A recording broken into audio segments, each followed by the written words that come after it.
Well, thank you and good morning, everyone. Unfortunately my softball team that Kelly referred to, we suffered from some of the same problems that LSU football does this year. So we unfortunately did not make it, but I will say it is a pleasure to be back with you here at Georgia Public Policy Foundation. Kelly and Benita have been good friends for a long time, and good to be here to talk about some very impressive issues that you're all tackling today, looking at the program. I'm here, as I always like to say, greetings from the land of make-believe, Washington, D.C., where I come from. As President Reagan used to say, I think he got it exactly right, Washington is an island surrounded by reality.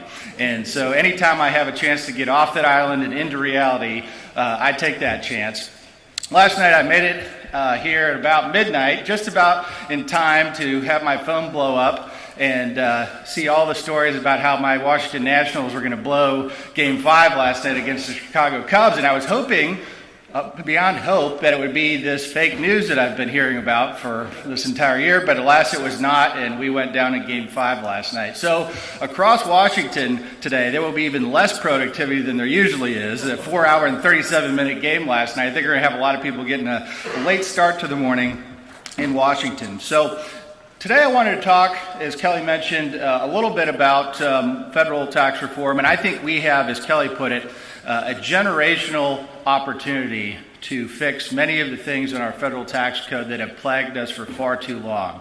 It's been a very long time. We're going to go through just to illustrate how long it's been since we reformed the tax code in 1986. Nearly 31 years to the day that we're sitting here.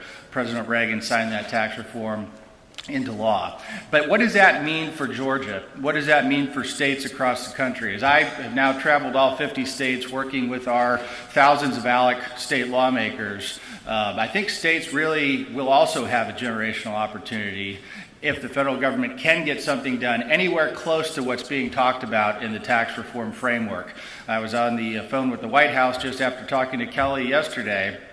And folks, there is a real feeling, I think, around Washington, in Congress, with this administration, that there is no margin for error in terms of getting some conservative policy victories now before the 2018 election year hits, because, as you all know, even less positive things happen in Washington during election years than they do normally. So I think there's a sense of urgency after the multiple failed attempts at looking at health care reform this year. And so I think that at some point, Republicans are going to have to get together and say something is better than nothing. It might not be a perfect reform, but let's start moving the ball forward and let's start making progress.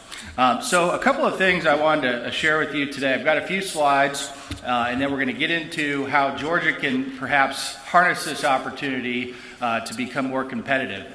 Broadly speaking, that's something that has concerned me about several states, Georgia being one of them, that's been quite concerning, as you have fallen behind by standing still, as other states across the country have continued to cut taxes to become more competitive, to try to enhance business investment, enhance in-migration, enhance income growth, job growth. In fact, 30 states have significantly reduced their taxes over the last 4 years alone, according to our tracking of the states. Georgia, of course, as Kelly said, that even goes back further than I thought it was. I'm a resident of Virginia, where we haven't cut income taxes since 1972, and I thought that was pretty bad, but you guys have us beat quite a bit in that regard.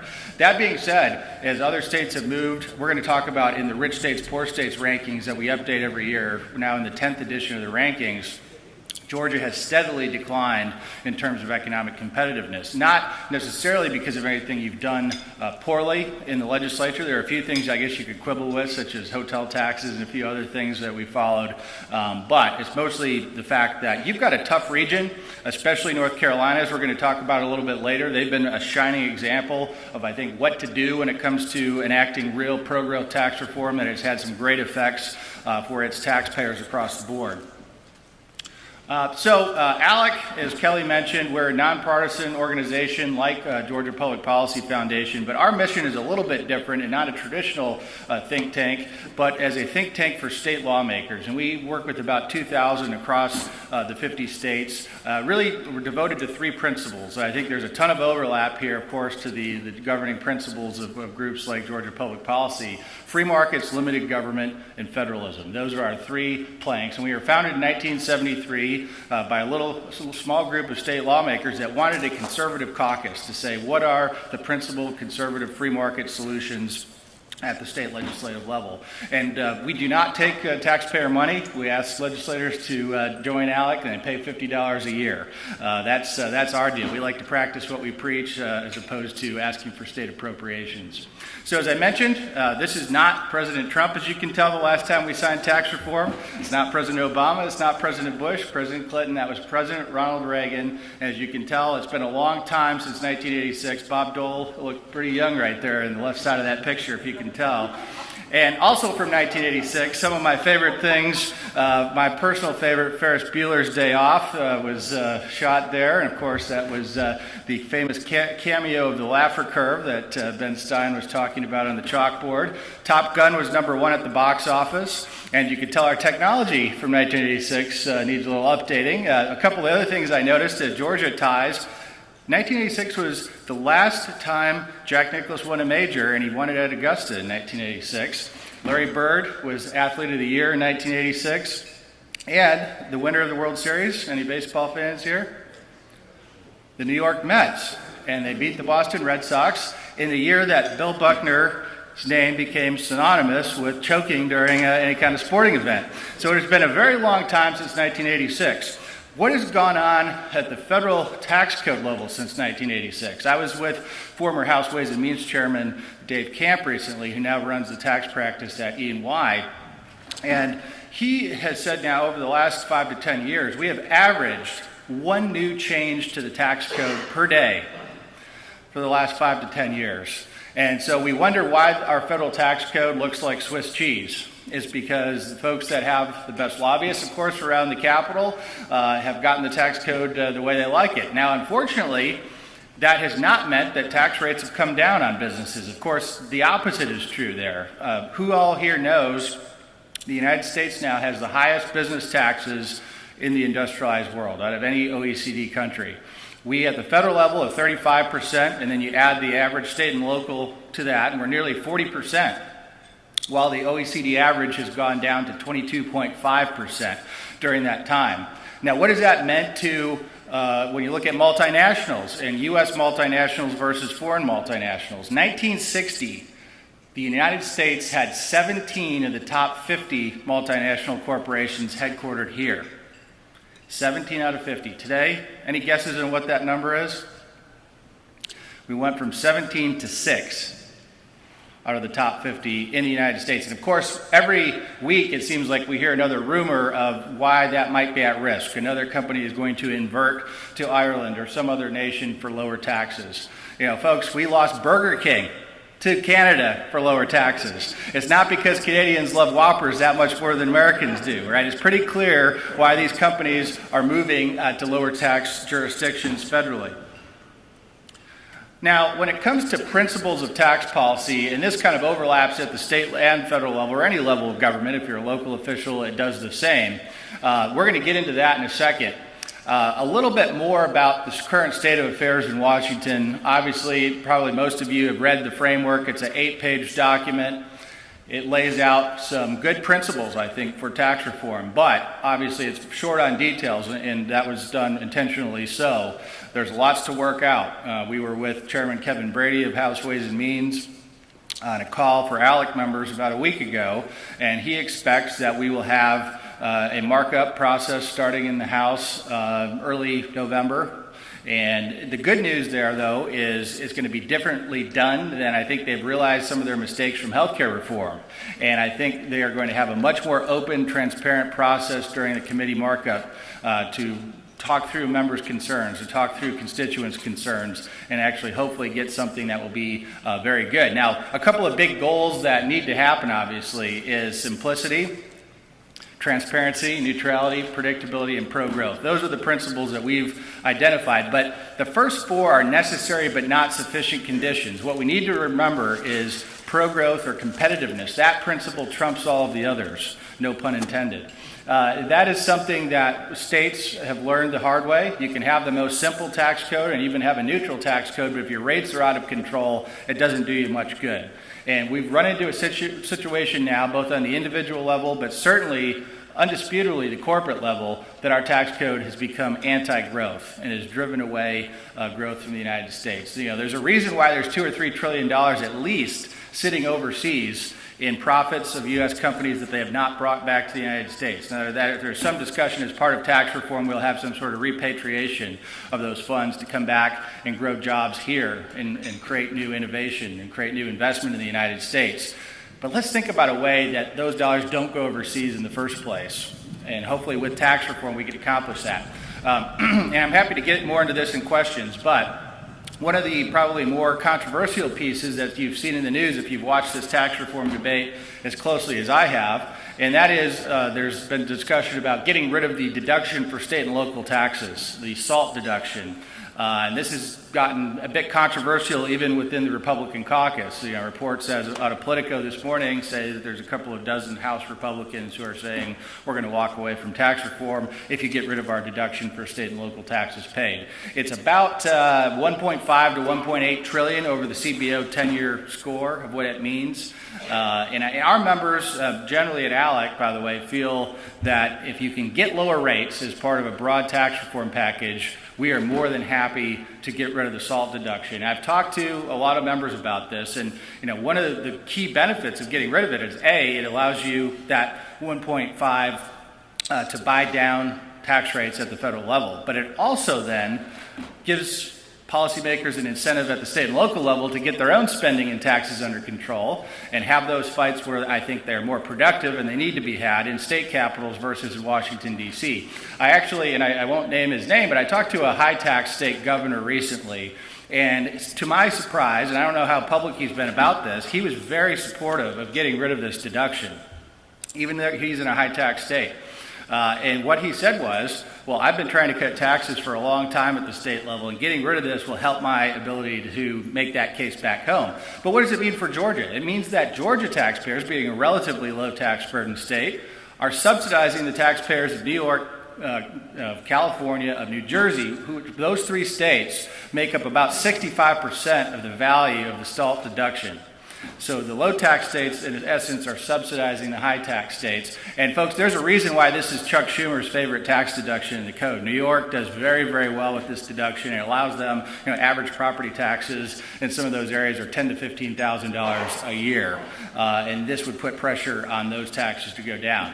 So that's kind of where we're at right now. Obviously, we've got a long way to go on this process. But I am encouraged, even Speaker Ryan last night, to much of the chagrin of House members, said we will work through Christmas recess if it means getting a tax reform bill done and on the desk of President Trump before the end of 2017. So I think Republicans have learned their lesson from the health care reform debacle at the federal level, and I think we will have the best shot at tax reform for the first time in 31 years. Now, presents a big opportunity because in 1986 we broadened the tax base so much with the Reagan tax reform. What that did was led to a windfall of revenue to state governments because the vast majority of states couple with the federal tax code. So as those provisions go away on the deduction side, taxable income goes up, and unless states correspondingly reduced rates, which some of them did, states had a ton of extra revenue that they were not forecasting, were not in the budget for the next year. And so then it raised the existential question that all of us face every single year, which is, do we spend that extra money or do we cut taxes on hardworking taxpayers and try to use that one-time extra bump that was unexpected to make our state more competitive? So I really hope we're able to get this done in 2017. There's a chance that they'll make it retroactive to January 1 of 2017, which will mean as people go file their tax returns starting January of 2018, they'll see immediate benefit from rate reductions, and then state governments will have those very important questions to debate in 2018 and beyond. So as we look through a couple of the principles as well, is my co-author Art Laffer was the designer of the Laffer Curve. And anybody know the story of how that happened in Washington, D.C.? I know Kelly does. At the Hotel Washington, as legend had it, cocktail party and napkin, Art Laffer was sitting there with Don Rumsfeld and a couple others, Dick Cheney, and said, hey, I've got this concept. At a 0% tax rate, you raise zero revenue. That's pretty clear. At a 100% tax rate, how much revenue do you raise? Also zero, because people don't work for the privilege of paying taxes. Now, this is a principle that has been ridiculed over the years, but I think it becomes somewhat of a red herring or a straw man argument, and that is so many of the opponents of cutting taxes say, well, all tax cut proponents say tax cuts pay for themselves.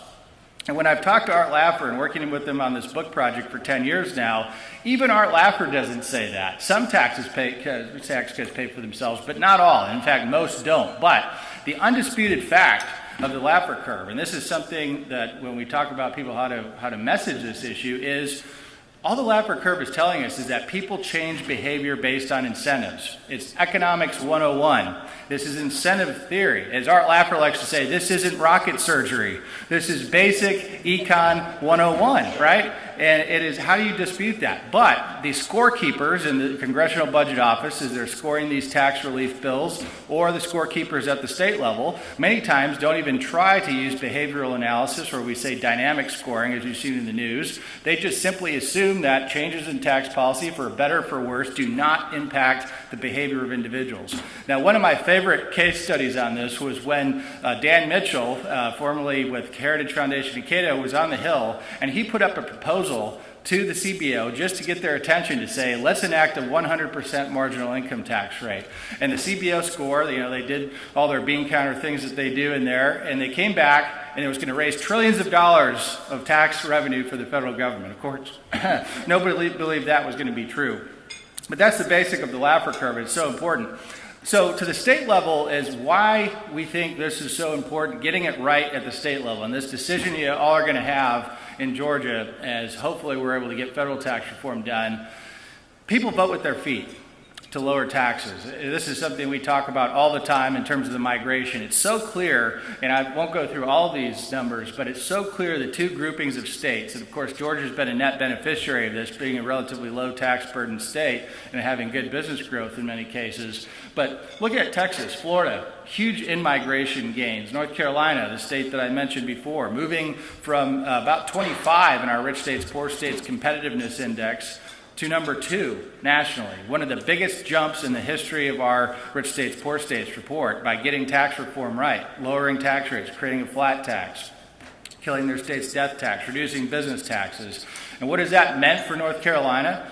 North Carolina now is the domino that has fallen in the Southeast. I think all other Southeastern states are looking to try to keep up with North Carolina because they see the effects. It's not just this theory of cutting taxes, it's what it's meant for the average citizens of North Carolina. AAA bond rating, after all of those tax reductions, some of the most dramatic in the nation in the last 10 years. It's meant budget surpluses. It's meant raises for K-12 public education teachers. Many of these things are used to say, well, you can't do tax cuts because it's going to hurt your bond rating, or you can't pay teachers more, or you can't do this, or you can't do that, or you're going to have a budget deficit. Just look at Kansas. They keep saying that kind of thing. The North Carolina example puts all of that to rest. That is the shining example of why tax cuts are important. And unfortunately for you, it's good for me because I get to go around the nation and talk about this. Other states need to be more competitive. Fortunately for you, it's a direct competitor. It's going to be directly in competition for new business development and growth in Georgia. And then, of course, you can tell, without me going into any detail, the governing philosophy of the states on the right-hand column, New York, California, Illinois, my home state of Michigan, New Jersey, clearly the tax and spend model. That's a lot of big numbers that we just talked about. Being a Michigan college football fan myself, sitting in the big house with 113,000 people is a humbling experience. It makes you feel really small. And then when you think about it for a second, New York has lost more than 13 of those stadiums on net over the last 10 years alone to the other 49 states of Americans picking up and moving and voting with their feet and going to states with more economic opportunity. That's not birth rates and death rates. That's not foreign immigration. That is simply Americans, when they're here, deciding where to go to better their economic situations. And when you think about that, think about the tax base that has left New York. Think about the fact that New York has spent tens of thousands of dollars per pupil educating those children through K-12 system, through higher education system. And then they've educated the workforces of states like Texas and Florida and North Carolina. Truly a depressing piece. And what has that meant over the years? This is not just a 10-year phenomenon. New York has lost 14 congressional seats because of this outmigration over the last 50 years.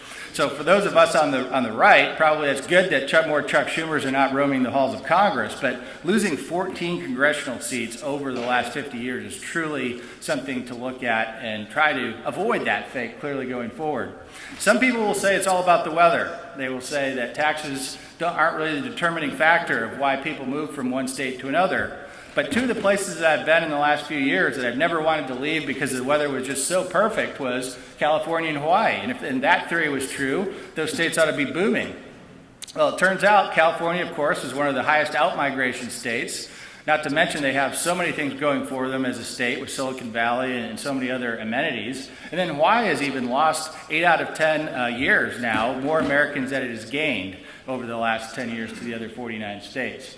And you look at some of the survey data in Connecticut and some of these other high-tax states that you've seen in the news, and if given the opportunity, if I were a policymaker in some of the high-tax states, this would keep me up at night, and that is given the opportunity based on this survey data, more than 40% and nearly 50% of the residents of Connecticut, New Jersey, high-tax states like that would leave today if they had the ability to do so. Incredible, that kind of development. So one of the key takeaways is that all taxes matter for economic growth, both at the state level, federal level, local level of government, but not all taxes are created equally. Some matter much more than others in terms of new business investment, economic competitiveness, and growth. And this is a fun thing that we do every year in Rich States, Poor States that looks at 10 years of data. So this isn't just cherry picking one year. This is taking a look at a broad spectrum of data over a decade and comparing the 9 states without personal income taxes, like your neighbors in Tennessee and Florida, for instance, direct competitors. And of course, Tennessee just is getting rid of their investment income tax, so they're going to be a true no income tax state in the next couple of years. And we look at those versus the states with the highest tax rates, which now the 9 states with the highest average more than 10% at the state level. California is the highest in the nation at 13.3% personal income tax rate. And you look at a varying degree of economic health indicators, and down the line, it's so clear that there's a growth premium associated with being a no-income tax state, or at least being a state with low income tax burdens if you expanded it beyond these 9.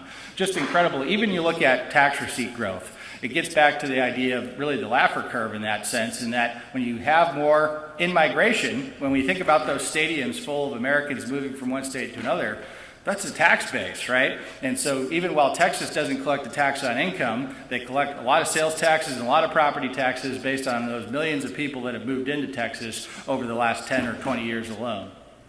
And of course, one more policy reason to avoid heavy reliance on the income tax, and don't take my word for it, one of my common themes throughout my presentation is take the liberal Democrat governor of California, Jerry Brown, who just had a mea culpa really and realized we've relied too much on income taxes in California and capital gains and dividends taxes, and you see the boom and bust problem with income taxes, that the most volatile is corporate income tax, and then personal income tax is the second most volatile source of revenue. So as a budgeter, as an appropriator at the state level, of course, this is something that is a huge problem through the boom and bust cycle.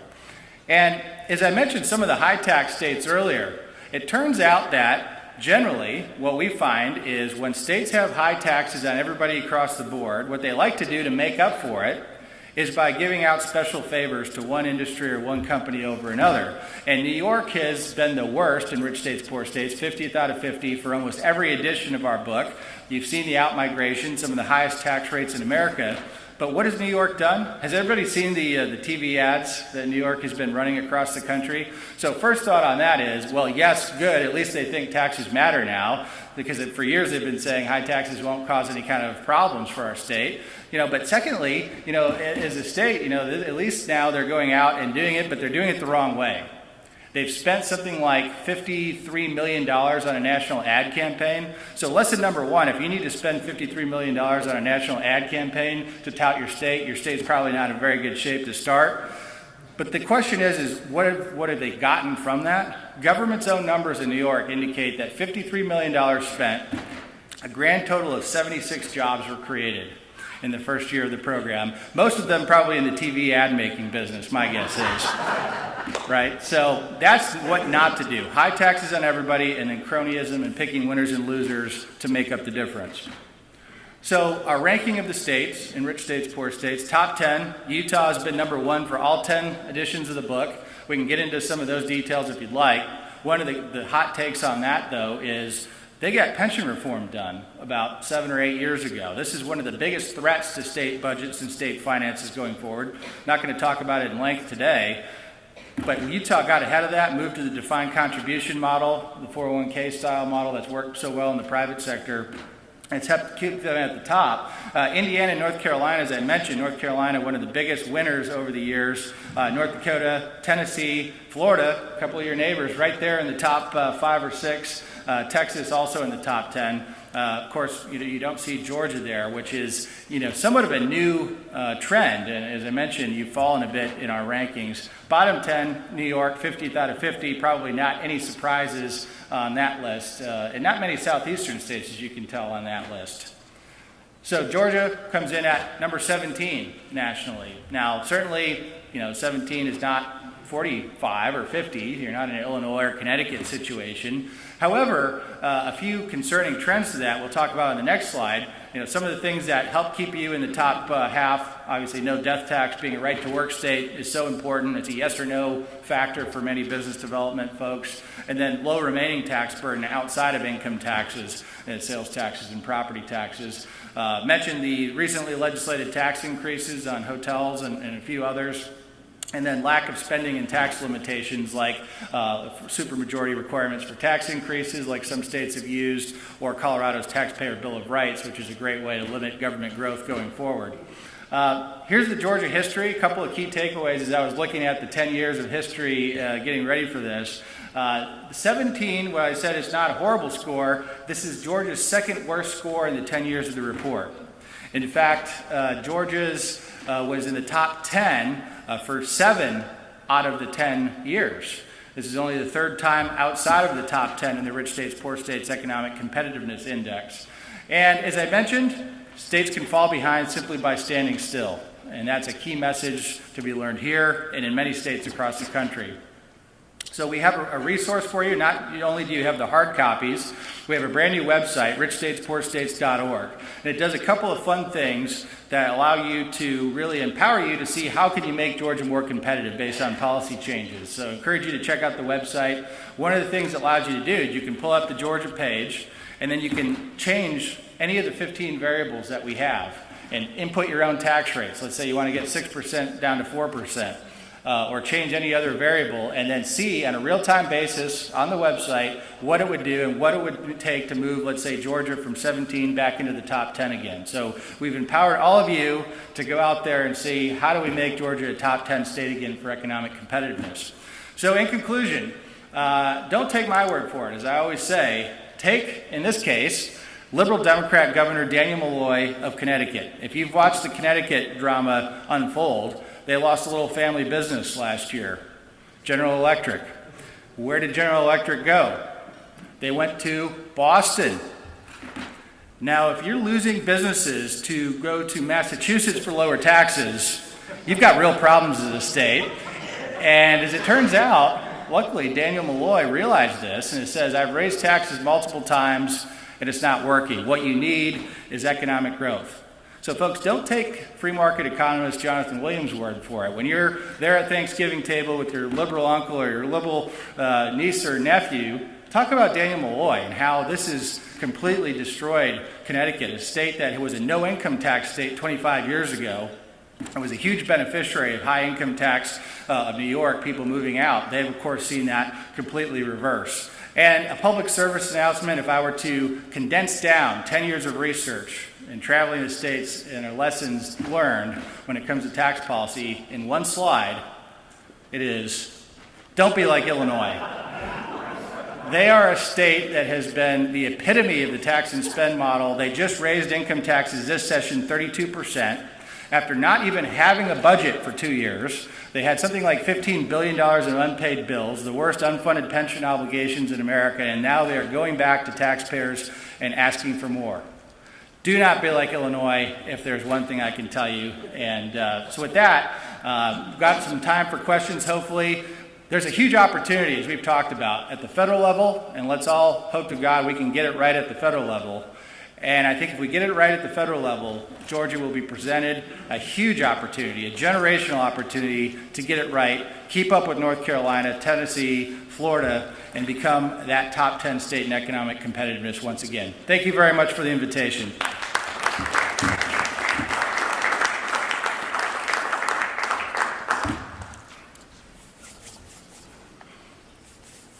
All right, tough question coming here, I think, from Kelly. Everyone's shy this morning. Jonathan, I don't think anybody, liberal, conservative, whatever, could be against economic growth, because that means there's more tax revenue to spend or give more tax relief. But people are concerned about fairness, and that's an issue here. We're a lot of low-income individuals here. Can you enact tax reform, but also be concerned about poor families and the impact on them? Because obviously we know sales taxes are more regressive. How do you address that? Well, right, and it's a huge question that we're grappling with right now in Washington, D.C. And I think, part of that is the antidote to that issue is economic growth, certainly. And that's something that's been proved on a nonpartisan basis over the years. I mean, it wasn't that long ago, right before Ronald Reagan, the last time we significantly cut taxes was Democrat John F. Kennedy, who reduced marginal tax rates more than anybody else in the history of America up until that point. And he talked about it in terms of economic growth and what this means for everyone across the board. And it's so important when we talk about things like corporate taxes, for instance, that gets demonized so much in the press to say, well, this is just some giveaway to business. Folks, businesses don't pay taxes. People pay taxes. And that's an important point that's often overlooked. And sometimes I get strange reactions when I go to small business groups and say that, because they're like, absolutely, I pay taxes, and I pay a lot of taxes on a quarterly basis. What are you talking about, Williams? And when I say, of course, where's the economic incidence of that tax, though? The corporate tax is paid by higher prices, lower wages, or lower returns on 401ks and investments in the stock market. So it is impossible to pull out some drawer in a corporation and say that object or that entity is going to pay a tax. It's going to be borne by an individual. And the research is a bit all over the place, but there's a lot of research to suggest that workers, in terms of lower wages, fewer job opportunities, pay a good deal of the corporate tax burden.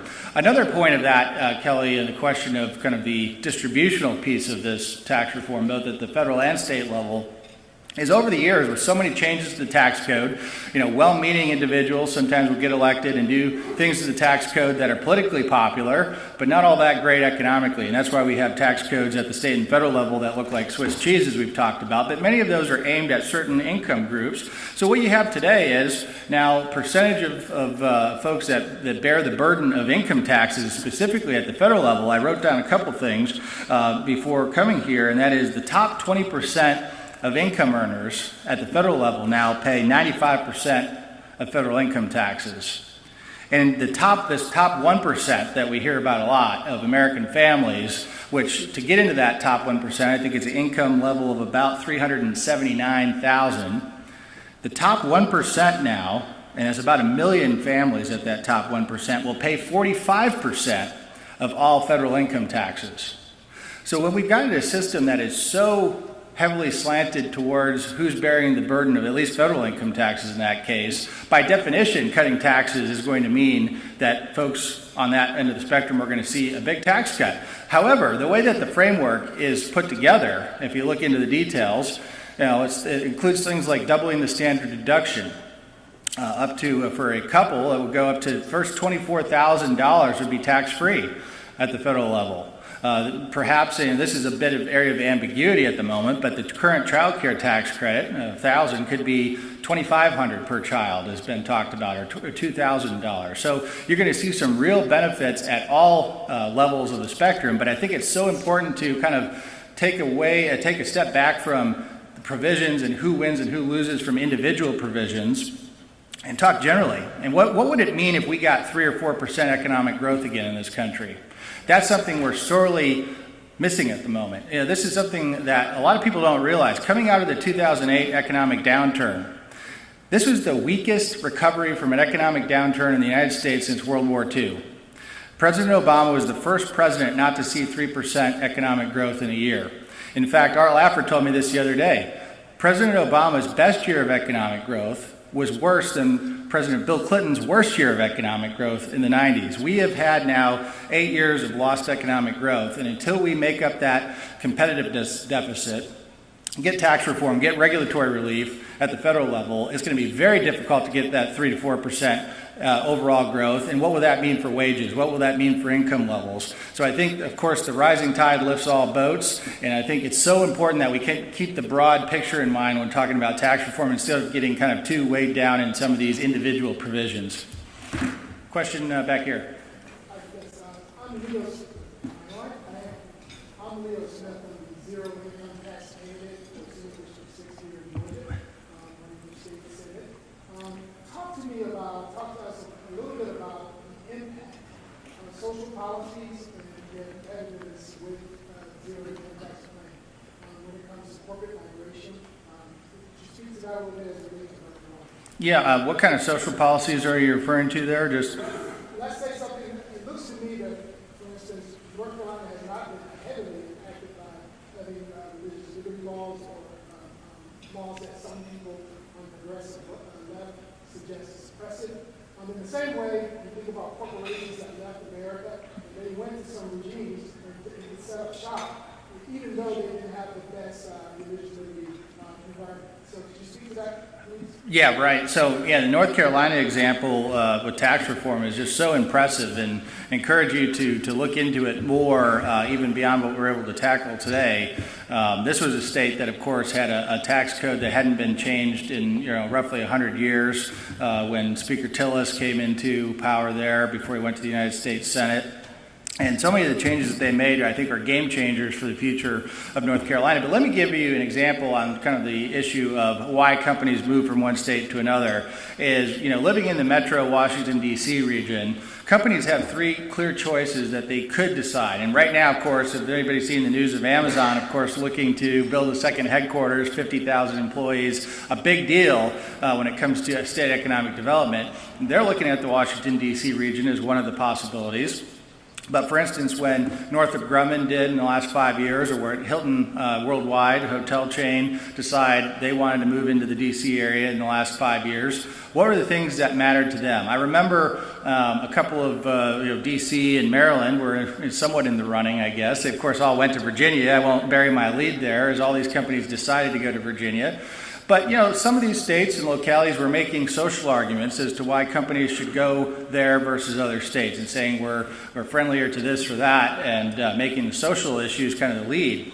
Turns out, at the end of the day, companies, and those companies specifically, chose the bottom line in terms of what the return on shareholders would be, right? Kind of a novel concept in terms of why companies decide to move from one location to another or make financial decisions. And in the case of competing against Washington, D.C. and Maryland, Virginia is the clear winner when it comes to economic competitiveness, being a right-to-work state where the others are not, having much lower taxes, more reasonable regulatory environment. So while thousands of things do factor into these decisions, it's really clear what the driving factors are. And that's why we measure things like that in rich states, poor states. We narrowed down what could be 1,000 factors into 15. And that's something Art Laffer's used for 40 or 50 years. Tax rates, regulation, labor policy, the drivers, and we know this from dealing with businesses moving from state to state, the drivers that really matter to those decisions are economic decisions.